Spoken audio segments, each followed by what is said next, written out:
이번에 정부에서 부동산 감독 얘기 나오고 대출 규제 들어간다 이야기 많이 나오고 있죠. 왜 그럴까요? 여태까지 했던 정책들 자체가 수요를 감소시키는 정책이 되었어야 하죠. 그런데 대출 규제를 해놨더니 2금융, 3금융으로 빠지더라. 다주택 규제가 들어가니까 불법 거래하고 있고 편법 거래하고 있고 이렇게 다 빠져나가더라. 탈세하고. 그러니까 그런 불법적인 것을 잡으면은 여태까지의 정책들이 효과를 볼 것이다. 이런 식이 되는 거죠.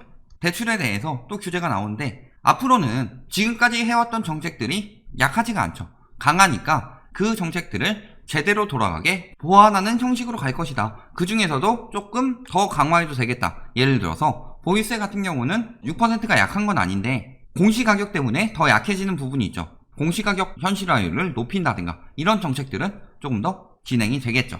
하지만 지금 진행된 것들을 더 확실히 돌아가게 하는 것이 중요하다. 전세 스와핑 이야기하고 그 다음에 매매사업자로 빠져나가는 거 이야기하고 이런 방법들을 더 확실히 잡는 것이 새로운 정책 내는 것보다 중요하다라고 작년에도 제가 그런 얘기 했던 만큼 이번에도 확실히 정책적으로 잡는 것이 필요하다는 거죠.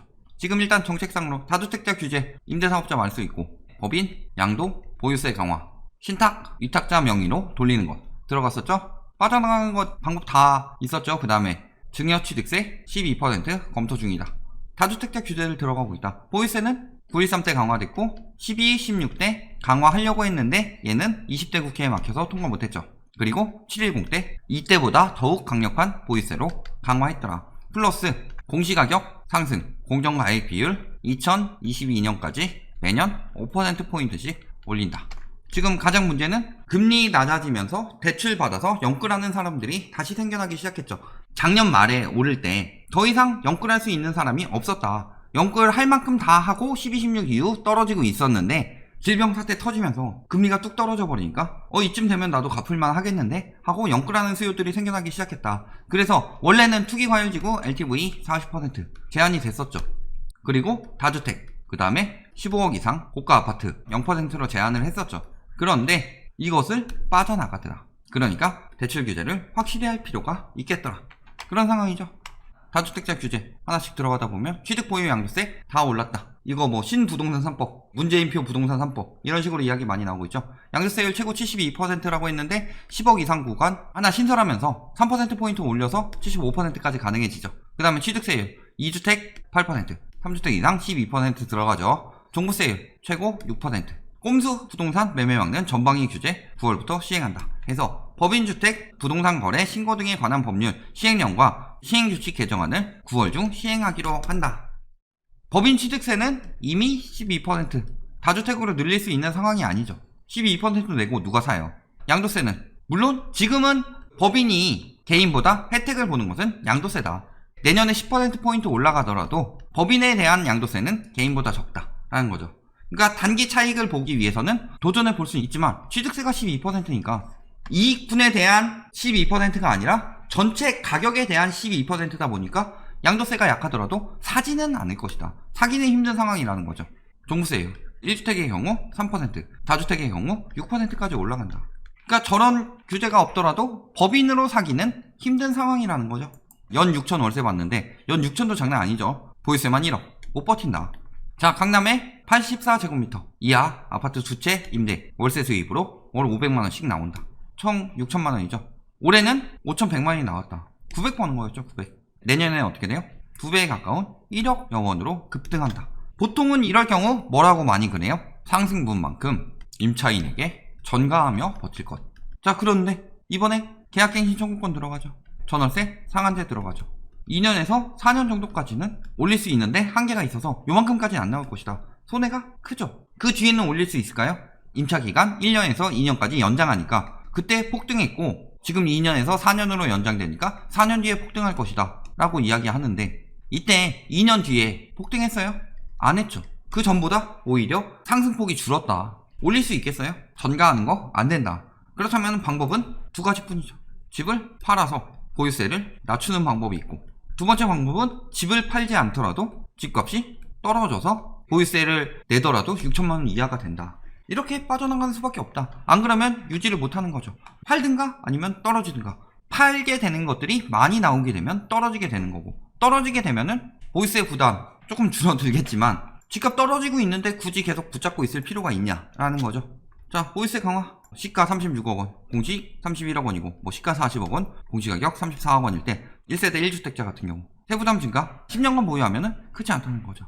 756만원에서 882만원으로 3년간 보유하게 됐을 경우는 1048만원, 많이 오른다는 거죠. 단기적으로 투기해서 산 사람들이 피해가 크다. 그러니까 이 3년간 보유한 사람들의 경우는 대부분 집값 상승을 보고 잡은 거죠. 일단 단기적으로 잡은 사람들이 그게 크다는 거고, 10년간 보유하던 사람들, 나는 여기 살고 있었는데 집값이 올랐다. 적어도 10년 이상 보유해야 진짜 살고 있다 보니 집값이 오른 거지. 3년 보유한 사람은 2017년이에요. 파리 대책 똘똘한 채 했을 가능성이 굉장히 높죠. 그러니까 이런 사람들의 경우는 보유세가 강화될 것이다. 뭐 다 투기는 아니겠지만 투기성으로 하게 될 경우는 보유세가 높아진다라는 거죠. 자, 3주택 같은 경우는 어떻게 돼요? 합산 공시가격은 4억도 안 올랐는데 지금 종부세액은 2배 이상인 1억까지 오르게 된다. 매년 1억씩 내야 돼요. 4억 올랐는데 1억 내? 이익이네? 라고 생각할 수 있는데 오른 가격은 내 손에 쥘 수 있는 돈이 아니에요. 하지만 종부세는 매년 내 통장에서 빠져나가는 거예요. 오른 가격은 팔아야지 돈이 되는데, 예를 들어서 저거를 사고 나서 여유자금이 한 1억 정도 있는데 2년을 버틸 수가 있느냐. 거기서 뭐 더 벌어서 1억 정도 뭐 더 모았다고 해서 2년 버틴다고 하면 3년 전에 어떻게 버텨요? 그런 것들이 늘어나게 되면서 장기적인 하락세를 유도하게 된다는 거죠. 그리고 이번에 보유세 강화 외에도 특별하게 나온 게 대출 규제가 나왔죠. 부동산 편법 대출에 대한 감독을 강화하겠다. 특히 개인 사업자 대출, 법인 대출, 사모펀드 등을 이용해서 대출 규제를 우회하는 편법 대출이 있었다. 예를 들어 작년에도 매매 사업자 같은 경우 어떻게 됐어요? 80%까지 대출이 나왔었죠. 10월 1일날 막은 거죠. 법인 쪽으로 빠져나가서 법인 쪽으로 대출 받고 신탁으로 넘겨놓고서 다시 대출 받고 이런 식으로 이용했더라. 펀드를 이용하든가 이런 부분에 대해서도 빠져나간 것을 막겠다. 이거에 대해서도 뭐라고 그래요? 우회로를 막는데 23금융으로 빠져나가면서 연골 수요들 부담이 더 커진다. 중산층 죽는다. 뭐 저기 서민층 죽는다. 이딴 식으로 자꾸 유도하는데 그렇게 부담내면 안 사면 되는 거죠. 사지 말라고 경고하고 있는데 꼭 굳이 그렇게 살 것이라고 언론에서 여론을 만들고 있다. 가계대출, 주담대는 줄고 신용대출은 늘었다. 주담대는 줄었다는 것은 여유롭게 사는 사람 없다는 거죠. 집 지금 사는 거 둘 중에 하나죠. 영끌, 현금부자들이 산다 이런 거 개소리죠. 현금부자들도 대출 받아서 사죠. 수익률이 있는데. 그러니까 지금은 대부분 뭘로 사고 있다? 영끌, 이마저도 줄고 있다는 거죠. 혹은 신용대출로 받아서 사든가. 그리고 이 대출 증가는 주담대, 그 다음에 신용 이런 것들 질병발 경제위기 극복하기 위해서 대출 받는 경우도 있죠. 지역 같은 경우도 현금 확보해 놓듯이 자영업자들 이런 분들은 현금을 어느 정도 확보해야 되겠더라. 매출이 줄어드니까. 그런 부분도 생각해야 되죠. 지금 또 뭐라고 유도하고 있어요? 주담대보다 낮은 신용대출 금리 이런 현상은 처음이다 라고 하면서 주담대는 걸리는 거 많으니까 신용대출로 받아서 집 사야 할 것처럼 유도하는 언론들도 있다. 이거 정도는 제목이 양호하게 써진 거예요. 그런데 보면 어때요? 주담대 하단 상단 낙폭 0.12에서 0.23이죠. 신용대출 같은 경우 0.64, 0.6%포인트 금리 오르게 되면 금리 더 떨어질 가능성은 거의 없죠. 일단은 미국 동결했고 우리나라 같은 경우도 미국까지 떨어뜨리지 않는다라고 이야기했죠. 왜? 부동산 불안이 커지기 때문에 금리 인하는 하지 않겠다 라고 한국은행에서 선언한 상황이죠. 그러니까 주담대 금리에서 신용대출로 멋모르고 돌렸다가 나중에 경제 회복되고 금리 오르게 되면은 그때야말로 진짜 하우스푸어 되는 거죠. 월급 다 갖다 바쳐도 빚만 계속 늘어나게 된다.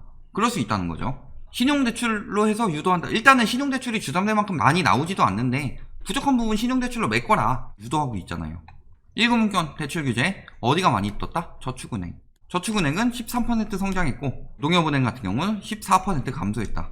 그러니까 1금융권만 피해보고 저축은행이나 이런 데가 오른다 이렇게 생각할 수 있는데 결국에는 지금 빚내서 집 사는 거 해서 집값 오른다고 했는데 예전에 고가 아파트에 대해서 지금 빚내서 집 사면 벌어질 일들에서 이야기했고 그 다음에 저가 아파트에 대해서도 지금 집 사면 벌어질 일들에 대해서 이야기했듯이 실질적으로 진짜 꽤 많이 올라야 남는 거죠. 그런데 은행 같은 경우는 되게 쉽게 남겨먹는다. 결국에는 영끌하게 되면 이익 보는 사람은 단기적으로 은행이죠. 장기적으로 보면 어떨까요? 리먼 브라더스 같은 경우 왜 망했어요? 모기지, 신용 상관없이 마구 뿌렸다가 이렇게 된 거죠. 회수 가능성이 얼마나 되느냐. 집값 떨어지게 되면은 회수 안 되면서 무너지죠. 그런데 어디까지 해줘요? P2P 같은 경우 95%까지 해준다. 미친 거죠. 5%만 떨어져도 담보 버려도 된다. 그러면 어떻게 되는 거예요? P2P 자체에다가 넣는 투자자들도 개피 보는 거고, P2P에서 받아서 집 투기한 투기꾼들 더 망하는 거죠. 투기꾼 아닌데요, 실수요인데요, 영끌이다. 95%까지 받는다는 건 진짜 영혼 중에서도 영혼까지 끌어모은 거죠. 다 무너지는 거죠. 집값 떨어지기 시작하면 확 무너진다. 이렇게 높은 대출을 많이 해줬던 상황이 예전에 일본 부동산 버블 때 120%까지 해줬었죠. 베네수엘라 100% 대출 가능하죠. 100% 대출에 대한 얘기를 왜 안 하냐. 이게 진짜 위험한 건데. 오를 때는 영향을 받지만 나중에 터질 때는 크게 터진다는 거죠. 베네수엘라 지금 물가는 그렇게 폭등하고 있는데 집값은 40% 떨어졌다는 기사들 뜨고 있죠. 은행 너도 나도 대환 대출 땅 따먹기 하고 있죠. 뭐 P2P 이런 데들 P2P 진짜 위험해요. 나중에 싹 다 망할 수 있죠. 타 금융기관 대출 이용 고객만 폭 집은 상품을 출시하여 지들끼리 이거 하고 있다. 투기꾼들은 안 되면 버려요. 동탄 300채처럼. 근데 영끌에서 집 사는 사람들, 이 사람들은 집값이 계속 올라든 걸 봤기 때문에 조금 떨어졌다 조정됐다 다시 오르겠지 이런 생각하면서 계속 갚다가 결국에 무너지는 거고, 그동안에 은행들이 이자놀이 한다. 대부업으로 가고 있다. 그러니까 대부업도 지금 10%로 상한선 잡으려고 하고 있잖아요. 대부업 가고 있다. 대부업에서 돈 빌려보시면 추심 장난 아니죠. 뭐 지금 뭐 영화처럼 막 깡패들 찾아와가지고 뭐 소파에 누워서 돈 줄 때까지 안 가, 뭐 이렇게까지는 하진 않지만 굉장히 추심이 강력하게 들어간다. 신용도 금방 날아가죠. 그리고 한 번 이용하게 되면은 인제 1금융에서 돈을 못 빌리니까 계속 그쪽만 이용할 수밖에 없게 되죠. 신용등급 떨어져서. 그럼에도 불구하고 이런 데까지 찾아가면서 사고 있다. 결국에는 이게 언제 꺾여요? 집값이 꺾여야 되는 건데, 언론에서는 이런 강력한 정책으로 언제쯤 효과 나타날 수 있으니까 조심해라 이런 얘기 안 하고 지금도 패닉바잉 몰리고 있다. 영끌에서 사라는 식으로 이야기하니까 많은 청년들이 죽어가고 있다. 언론이 해야 되는 본분이 맞느냐. 주택시장 안정될 때까지 대출 규제 위반 여부를 점검하는 등 시장 교란행위를 차단하기 위해 노력을 지속할 계획이다. 교란행위 어떤 것들이 있었죠? 지금 교란행위 막는 것들, 예를 들어서 업다운 계약, 허위 매물, 담합, 불법 전매 이런 것들 감독원 통해서 막는 거죠. 스타 강사 찍어주기, 유튜버들 단지 추천 이런 거, 단지 추천의 경우 뒷광고의 가능성 굉장히 높다고 그랬죠. 이거 면밀히 조사해야 된다고 했죠. 이런 부분도 잡아낼 것이다. 누가 1000원을 올렸다는데 저희 쫄리니까 올리는 거죠. 제가 시세 교란을 했나요? 제가 떨어진다고 해서 집주인들이 싸게 내놓나요? 반대죠. 어디 단지 찍어주면 거기 집주인들이 미친듯이 올리죠. 그게 교란행위지. 그 다음에 또 뭐 있어요? 이번에 불법 대출 막는다. 이런 것들 다 막아낼 것이다. 결론, 대출 규제 여태까지 계속 강화했었죠. 파리 대책 때부터 9.13, 12.16 계속 강화했었죠. 다주택 규제 들어가고 있죠. 보유세 강화하고 있죠. 양도세 강화하고 있죠. 다주택자들 취득세 올리고 있죠. 집값 올리기에 온상인 재건축 규제 강화하고 있고, 반대로 공급 부족 이야기 나오니까 공급 확대하고 있죠. 공급 안 부족하죠. 다방면으로 들어가고 있다. 여기서 빠져나가는 게 편법, 불법적으로 우회로를 많이 만들고 있더라. 그러니까 이번에 우회로를 막기 위해서 부동산 감독원이 들어가는 거고, 유튜버나 스타 강사 강화한다고 그랬고, 그렇죠. 이거 진짜 확실히 강화해야 돼요. 이번에는 또 말만 하면 안 돼요. 대출도 조사 강화하고 있다. 조치하겠죠. 이렇게 계속 전방위적으로 막아가는데, 특히 감독원 같은 경우나 우회로들을 계속 만들어서 빠져나가야 되는데 우회로를 투시 감독하겠다라고 하니까 쫄리는 거죠. 이렇게 계속 강화되고 있는데 집값 잡힐까요? 안 잡힐까요? 주식에서도 정부랑 맞서지 말라고 그랬어요. 그런데 왜 부동산은 정부는 시장을 이길 수 없다고 할까요? 자기들이 봐도 일반적인 투기가 아니고 비정상적인 심리로 일어나는 현상일 뿐이고, 팔고 빠져나가기 위해서 끝까지 선동하는 것이다 라는 거 명심하셔야겠습니다.